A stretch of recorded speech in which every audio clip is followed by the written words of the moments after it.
Porn കാണുന്ന പുരുഷന്മാർ, ഇന്ത്യയിലെ പുരുഷന്മാരുൾപ്പെടെയുള്ളവർ വളരെയധികം കാണാൻ താല്പര്യം കാണിക്കുന്നത് എന്ന് പഠനങ്ങളും സർവേകളും പുസ്തകങ്ങളും ഒക്കെ ആവർത്തിച്ച് പറയുന്ന ഒരു ലൈംഗിക താല്പര്യമാണ് മിൽഫ് എന്ന് പറയുന്നത്. ഇത് ഒരു പ്രത്യേക ലൈംഗിക താല്പര്യത്തിൻ്റെ ഇംഗ്ലീഷിലെ രത്നച്ചുരുക്കമാണ്.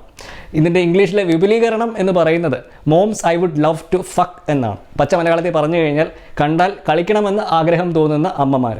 എന്തുകൊണ്ടാണ് പുരുഷന്മാരുടെ ഇടയിൽ, പ്രത്യേകിച്ചും ചെറുപ്പക്കാരായ പുരുഷന്മാരുടെ ഇടയിൽ ഇങ്ങനെയൊരു ലൈംഗിക താല്പര്യം ഉണ്ടാകാനുള്ള കാരണം? എന്തുകൊണ്ടാണ് പല പുരുഷന്മാരുടെയും കണ്ണുകളിൽ ഒരു സ്ത്രീ അമ്മയായി കഴിയുമ്പോൾ അവരോടുള്ള ലൈംഗിക താല്പര്യത്തിൽ വർധനവുണ്ടാകുന്നത്? ഈ ഒരു വിഷയത്തെപ്പറ്റിയാണ് ഇന്ന് നമ്മൾ സംസാരിക്കുന്നത്. ഈ ഒരു വിഷയത്തെപ്പറ്റി ഇന്ന് നമ്മളോടൊപ്പം സംസാരിക്കാൻ ചേരുന്നത് അമേരിക്കയിലെ ചാപ്മാൻ യൂണിവേഴ്സിറ്റിയിലെ ഹ്യൂമൻ സെക്ഷുവാലിറ്റിയും ഹെൽത്ത് സൈക്കോളജി പ്രൊഫസറുമായ ആഷ്ലി വെല്ലറാണ്. അധ്യാപക ജോലിയോടൊപ്പം തന്നെ പ്രൊഫസർ വെല്ലറിന് വാട്ട്സ് യുവർ പൊസിഷൻ എന്ന പേരിൽ ഒരു പോഡ്കാസ്റ്റ് കൂടിയുണ്ട്. ലൈംഗികതയെപ്പറ്റിയും ബന്ധങ്ങളെപ്പറ്റിയും ജീവിതത്തെപ്പറ്റിയും ഒക്കെ വളരെ രസകരമായിട്ട് സംഭാഷണം നടത്തുന്ന ആ പോഡ്കാസ്റ്റിൻ്റെ ശ്രോതാക്കളിൽ ഒരു വലിയ വിഭാഗം ഇന്ത്യക്കാരാണ്.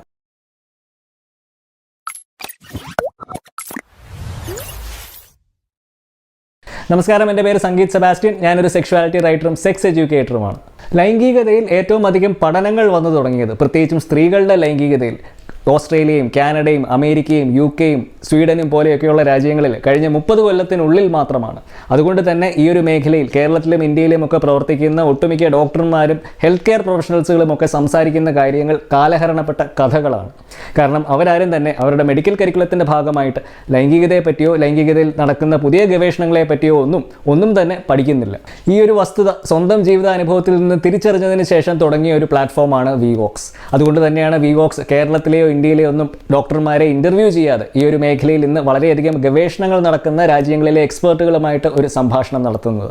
പക്ഷേ ആ ഒരു ദൗത്യം വിജയിക്കണമെന്നുണ്ടെങ്കിൽ എനിക്ക് നിങ്ങളുടെ സഹായം കൂടിയേ തീരൂ. കാരണം വിവോക്സ് വളരുന്നതിനനുസരിച്ച് ലോകത്തിലെ തന്നെ പ്രസിദ്ധരായിട്ടുള്ള എക്സ്പേർട്സുകളെ എനിക്ക് നിങ്ങളുടെ മുമ്പിൽ കൊണ്ടുവരാൻ സാധിക്കും. അപ്പോൾ ദയവായി സബ്സ്ക്രൈബ് ചെയ്യുക. തന്നേക്കാൾ 10-15 വയസ്സിന് പ്രായം കൂടിയ സ്ത്രീകളുമായിട്ട് ഒരു ലൈംഗിക ബന്ധത്തിൽ ഏർപ്പെടാൻ താല്പര്യം കാണിക്കുന്ന കൗമാരക്കാരുടെ കഥ പറയുന്ന പല സിനിമകളും മലയാളത്തിൽ ഇറങ്ങിയിട്ടുണ്ട്. ഇതിലേറ്റവും ശ്രദ്ധേയമായ ഒരു സിനിമ 1978 ഇറങ്ങിയ ഭരതൻ്റെ സംവിധാനത്തിൽ പത്മരാജൻ രചിച്ച രതിനിർവേദമായിരുന്നു. ഈ ഒരു സിനിമയുടെ റീമേക്ക് 2011 വീണ്ടും ഇറങ്ങുകയും ചെയ്തു. ഞാനീ പറഞ്ഞു വരുന്നത് ഈ മുതിർന്ന സ്ത്രീകളോട് യുവാക്കൾക്ക് തോന്നുന്ന ഒരു ലൈംഗിക ആകർഷണം ഇന്ന് നമ്മൾ പലരും മനസ്സിലാക്കി വെച്ചിരിക്കുന്നത് പോലെ ഒരു പോൺ സിനിമകളുടെ സൃഷ്ടിയല്ല എന്നുള്ളതാണ്. ഇത് എല്ലാ പ്രായത്തിലുള്ള സ്ത്രീകൾക്കും ലൈംഗിക ആകർഷണത്തിനുള്ള ഒരു കഴിവുണ്ട്. പക്ഷേ നമ്മൾ ഇന്ന് സംസാരിക്കുന്ന ഈ മിൽഫ് എന്ന് പറയുന്ന പദം, ഇത് ഒരു അമേരിക്കൻ പ്രതിഭാസമാണ്. ഞാൻ മുമ്പ് പറഞ്ഞതുപോലെ ഈ മിൽഫ് എന്ന പദം കൊണ്ട് ഉദ്ദേശിക്കുന്നത് വളരെ സ്പെസിഫിക് ആയിട്ടുള്ള ഒരു ലൈംഗിക താല്പര്യമാണ്. അതായത് അമ്മമാരായ സ്ത്രീകളോട് ചെറുപ്പക്കാരായ പുരുഷന്മാർക്ക് തോന്നുന്ന ലൈംഗിക താല്പര്യം. ഈ ഒരു പദം ലോകമെമ്പാടും പോപ്പുലറൈസ് ചെയ്തത് 90കളുടെ അവസാനത്തിൽ ഇറങ്ങിയ അമേരിക്കൻ പൈ എന്ന ഒരു ഹോളിവുഡ് സിനിമയായിരുന്നു. അതിലെ ഒരു മുഖ്യ കഥാപാത്രമായ സ്റ്റിഫ്ലർ എന്ന യുവാവിൻ്റെ ഡിവോഴ്സിയായ അമ്മയെ സിനിമയിൽ വിശേഷിപ്പിച്ചത് മിൽഫ് എന്നായിരുന്നു. സത്യത്തിൽ ഈ മിൽഫ് എന്ന് പറയുന്ന പദം ആ സിനിമ വരുന്നതിന് മുമ്പ് തന്നെ നിലവിലുണ്ടായിരുന്ന ഒരു പദമായിരുന്നു. പക്ഷേ ആ ഒരു സിനിമയുടെ വരവോടുകൂടിയാണ് ഈ ഒരു പദം മുഖ്യധാരാ സമൂഹത്തിൻ്റെ ഭാഗമായിട്ട് മാറിയത്. പക്ഷേ ഒരു ഒറ്റ സിനിമ കൊണ്ട് മാത്രം ഈ ഒരു പദത്തിന് ദശകങ്ങൾ കഴിഞ്ഞിട്ടും ജനങ്ങളുടെ ലൈംഗിക താല്പര്യത്തെ സ്വാധീനിക്കാനുള്ള ഒരു കഴിവ് ഇന്നും ഉണ്ട് എന്ന് പറയുന്നത് ഉൾക്കൊള്ളാൻ കുറച്ച് ബുദ്ധിമുട്ടുള്ള ഒരു കാര്യമാണ്. നമുക്കറിയാം, മലയാള സിനിമകളിൽ പോലും മോഹൻലാലിനെ പോലെ സൂപ്പർ സ്റ്റാറുകളായ നടന്മാരെ പോപ്പുലറൈസ് ചെയ്ത പല പദങ്ങളും, ഇസവാരി ഗിരിഗിരിയും നീ പോ മോനെ ദിനേശയും പോലെയൊക്കെയുള്ള പദങ്ങൾ ഒരു നിശ്ചിത കാലയളവ് കഴിഞ്ഞാൽ അതിനെപ്പറ്റി ജനങ്ങൾ പഴയ താല്പര്യത്തോടുകൂടെ സംസാരിക്കാറില്ല. അപ്പം പിന്നെ എന്തുകൊണ്ടാണ് ഈ മിൽഫ് എന്ന് പറയുന്ന പദം ദശകങ്ങൾ കഴിഞ്ഞിട്ടും പുരുഷന്മാരുടെ ലൈംഗിക താല്പര്യത്തെ സ്വാധീനിക്കുന്ന ശക്തമായിട്ടുള്ള ഒരു പ്രതിഭാസമായിട്ട് തന്നെ നിലനിൽക്കുന്നത്? സത്യത്തിൽ ഈ അമേരിക്കൻ പൈ എന്ന് പറയുന്ന ചിത്രം ഒരു നിമിത്തം മാത്രമായിരുന്നു. ഈ ഒരു പദം ഇത്രയധികം പോപ്പുലർ ആകാനുള്ള പ്രധാന കാരണങ്ങളിലൊന്ന് അമേരിക്കയിൽ നിലനിന്നിരുന്ന സാമൂഹിക പശ്ചാത്തലം തന്നെയായിരുന്നു. എന്താണ് ഞാൻ ഈ പറഞ്ഞതിൻ്റെ അർത്ഥം?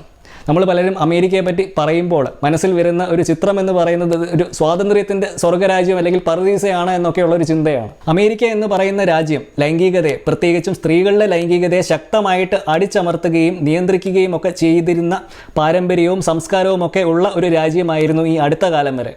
സ്ത്രീകൾക്ക് സ്വന്തമായിട്ട് ഒരു ജോലിയോ ക്രെഡിറ്റ് കാർഡോ പോലും എടുക്കുവാനുള്ള ഒരു അനുവാദം അമേരിക്കയിൽ ഉണ്ടായിരുന്നില്ല. അമേരിക്കയിലെ സ്ത്രീകൾക്ക് ഭർത്താവിൻ്റെ അനുവാദമില്ലാതെ സ്വന്തം പേരിൽ ഒരു ബാങ്ക് അക്കൗണ്ട് തുടങ്ങാനുള്ള സ്വാതന്ത്ര്യം പോലും ലഭിച്ചത് 1974 മാത്രമാണ്. അമേരിക്കയിലെ സ്ത്രീകൾക്ക് സമൂഹം അനുവദിച്ചു കൊടുത്തിരുന്ന ഒരേ ഒരു വ്യക്തിത്വം എന്ന് പറയുന്നത് ഒരു പുരുഷന്റെ ഭാര്യയായിട്ട് പിള്ളേരെ പ്രസവിച്ച് വീട്ടിലിരിക്കുക എന്നുള്ളത് മാത്രമായിരുന്നു. അതുകൊണ്ട് തന്നെ കല്യാണം കഴിച്ച ഒരു സ്ത്രീയെ സംബന്ധിച്ച് അവൾക്ക് സ്വന്തമായിട്ട് പുരുഷന്മാരെ പോലെ ഒരു ലൈംഗികതയോ അത് പ്രകടിപ്പിക്കാനുള്ള ഒരു സ്വാതന്ത്ര്യമോ ഒന്നും ഉണ്ടായിരുന്നില്ല. എന്തുകൊണ്ടാണ് ഇത് സംഭവിച്ചത്? ഇതിൻ്റെ ഒരു കാരണം നിങ്ങൾക്ക് മനസ്സിലാകണമെന്നുണ്ടെങ്കിൽ അമേരിക്കൻ സംസ്കാരത്തിലും സമൂഹത്തിലുമൊക്കെ ക്രിസ്തുമതത്തിൻ്റെ ഒരു സ്വാധീനത്തെപ്പറ്റി കൂടി നിങ്ങൾ മനസ്സിലാക്കേണ്ടത് ആവശ്യമാണ്. ക്രിസ്തുമതത്തിൻ്റെ പ്രത്യയശാസ്ത്ര പ്രകാരം ലൈംഗികത, പ്രത്യേകിച്ചും സ്ത്രീകളുടെ ലൈംഗികത, വിവാഹം കഴിച്ച് പിള്ളേരെ പ്രസവിച്ച് ഒരു പുരുഷൻ്റെ സംരക്ഷണത്തിൽ വീട്ടിലിരിക്കുക എന്നാണ് പഠിപ്പിക്കുന്നത്.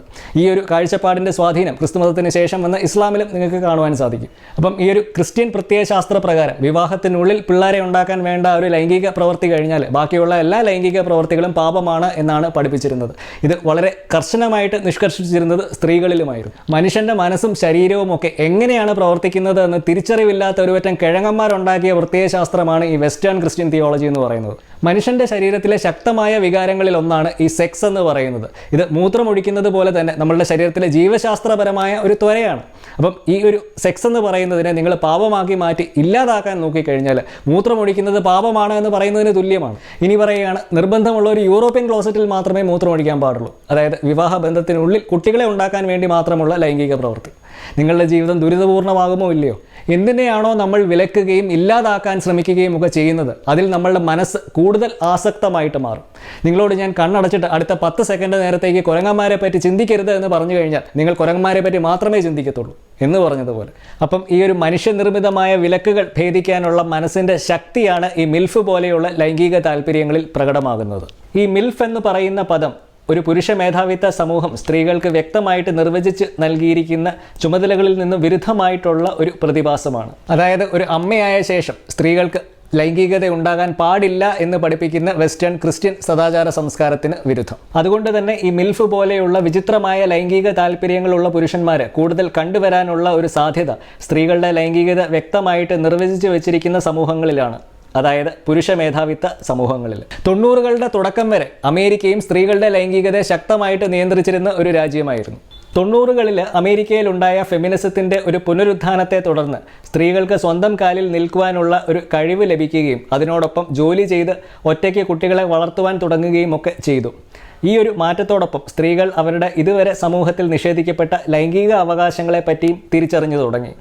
സ്ത്രീകളും പുരുഷന്മാരെ പോലെ തന്നെ ലൈംഗിക ജീവികളാണെന്നും കുട്ടികളുള്ളത് ലൈംഗികത ആസ്വദിക്കുന്നതിന് ഒരു തടസ്സമാകേണ്ട കാര്യമില്ല എന്നും ഈ ഒരു കാലഘട്ടത്തിൽ ജനങ്ങളോട് പറഞ്ഞ വ്യക്തികളായിരുന്നു ജെന്നിഫർ ലോപ്പസും ബിയോൺസെയും ജാനറ്റ് ജാക്സണും ഒക്കെ. ഈ മിൽഫ് എന്ന പദത്തിൽ പല പുരുഷന്മാരെയും ലൈംഗികമായിട്ട് ഉത്തേജിപ്പിക്കുന്ന പല ഘടകങ്ങളിലൊന്ന് ആ കുട്ടിയുടെ അച്ഛനുമായിട്ടല്ല ആ സ്ത്രീ ജീവിക്കുന്നത് എന്നുള്ളതാണ്. ഇത് ഒരു പുരുഷ മേധാവിത്വ സമൂഹം പഠിപ്പിക്കുന്ന ഒരു സ്ത്രീ തൻ്റെ ഭർത്താവിൻ്റെ സംരക്ഷണത്തിൽ മാത്രം ജീവിക്കേണ്ടവളാണ് എന്ന കാഴ്ചപ്പാടിന് നേരെ വിപരീതമാണ്. അതുപോലെ തന്നെ വേറൊരു ഘടകം, ലൈംഗികതയിൽ തന്നേക്കാൾ കൂടുതൽ എക്സ്പീരിയൻസും പരിജ്ഞാനവും അറിവുമൊക്കെയുള്ള ഒരു സ്ത്രീയുടെ അടുക്കൽ നിന്നും സെക്സിനെ പറ്റി നേരിട്ട് പഠിക്കാൻ പറ്റും എന്നുള്ള ഒരു ചിന്തയാണ്. ചുരുക്കം പറഞ്ഞു കഴിഞ്ഞാൽ ഇവിടെ ഒരു സ്ത്രീയുടെ ശാക്തീകരണമാണ് പുരുഷൻ്റെ ലൈംഗിക ഉത്തേജനമായിട്ട് മാറുന്നത്.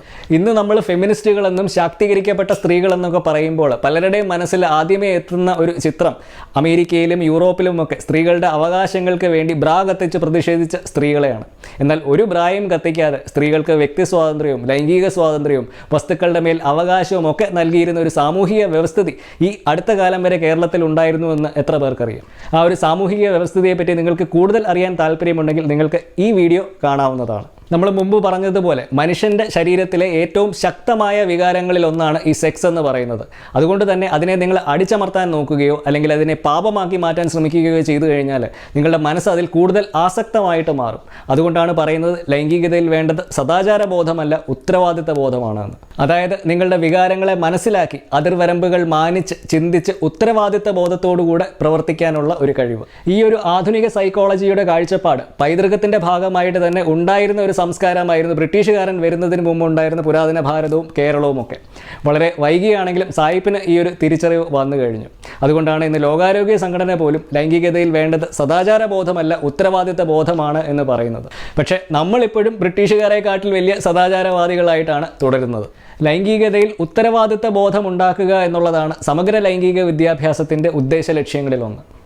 നിങ്ങളുടെ ലൈംഗികതയ്ക്ക് എങ്ങനെ നിങ്ങളുടെ വ്യക്തിത്വത്തെയും ആത്മവിശ്വാസത്തെയും ഒക്കെ മാറ്റിമറിക്കാനുള്ള ഒരു ശക്തിയുണ്ട് എന്നതിനെപ്പറ്റി കൂടുതൽ മനസ്സിലാക്കാൻ താല്പര്യമുണ്ടെങ്കിൽ നിങ്ങൾക്ക് എന്നെ ഈ നമ്പറിൽ കോൺടാക്റ്റ് ചെയ്യാവുന്നതാണ്.